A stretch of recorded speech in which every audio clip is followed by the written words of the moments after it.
Imagine growing up in a place where the only language you know is violence. Where the sound of gunfire is more familiar than a lullaby and your playground is a maze of dirty hallways and desperate people. This is the world of Ashtray, the young character from the television series Euphoria who captured the attention and confusion of millions.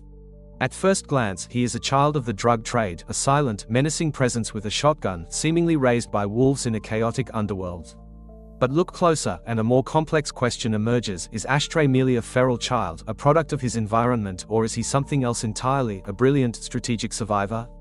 To call him a feral child is the easiest explanation. A feral child is one who has lived isolated from human contact from a very young age, lacking social skills and the experience of care.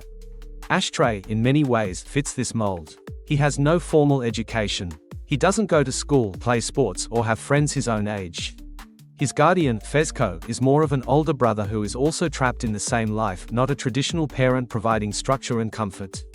Ashtray's home is a cramped apartment that doubles as a drug dispensary. His lessons are in counting money and spotting threats. He communicates mostly in grunts, intense stares, and sudden, brutal actions.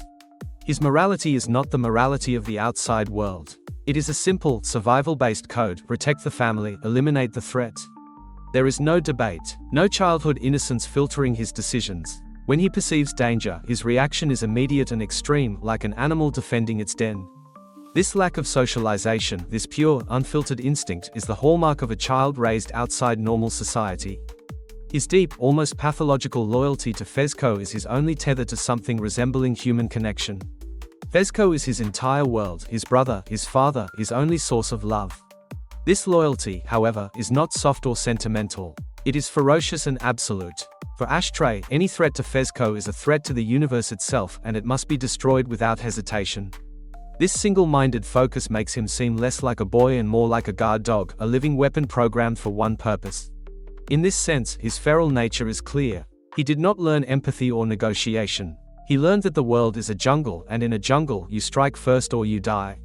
But to dismiss Ashtray as just a wild animal is to miss the incredible, chilling cunning he displays. This is where the idea of the strategic survivor comes in. A survivor is not just someone who reacts, they are someone who thinks, plans, and adapts to stay alive. Ashtray, despite his youth and lack of formal schooling, demonstrates a frightening level of strategic intelligence. He is not just violent, he is tactically violent. He understands the business he is in. He knows about police investigations, about rival dealers, about the flow of money and product.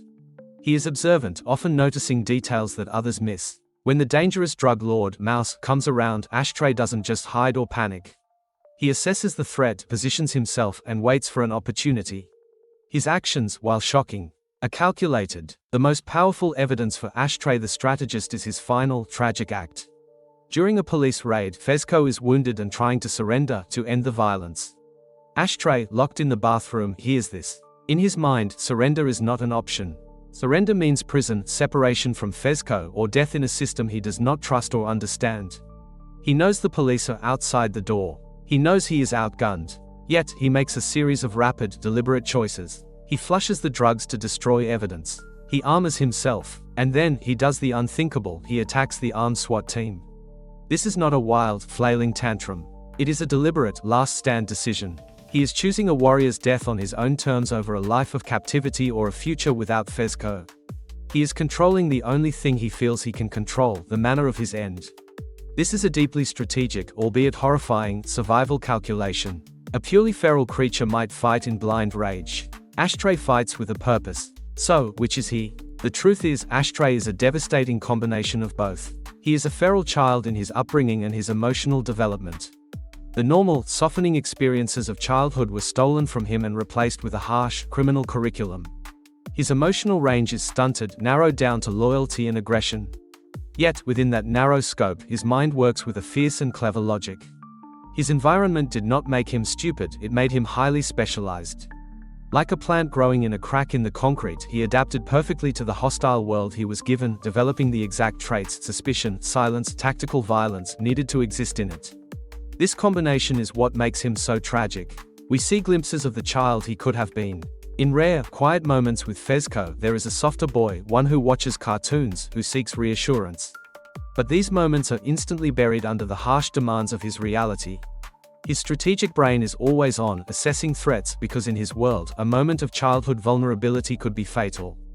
His survival strategy requires him to suppress his own feral-like humanity. He cannot afford to be a curious, playful, trusting child. To survive, he must be a soldier. In the end, Ashtray's story is a heartbreaking lesson about what happens when a child is forced to become an adult before learning how to be a child. Calling him just a feral child ignores his cleverness and his terrible, willful choices. Calling him just a strategic survivor ignores the fact that he never had a chance to develop any other way to be. He is a product of a failed system, a system of poverty, of the drug war, of absent protection. He is a mirror held up to a part of society where children are not safeguarded but are instead consumed by its darkest corners. Ashtray is, therefore, the ultimate survivor of a world that should not exist for a boy his age. His feral instincts and his strategic mind are two sides of the same battered coin. He used every sharp, hard lesson his life taught him to protect the only love he knew. And in doing so, he showed us that even in the most lost of souls, there is a terrible, understandable logic. He was not born a monster. He was forged into one, piece by a world that forgot he was just a kid. And in his final, defiant stand, he proved that while he may have understood the rules of survival better than any adult in the room, he tragically never learned that there could be another way to live.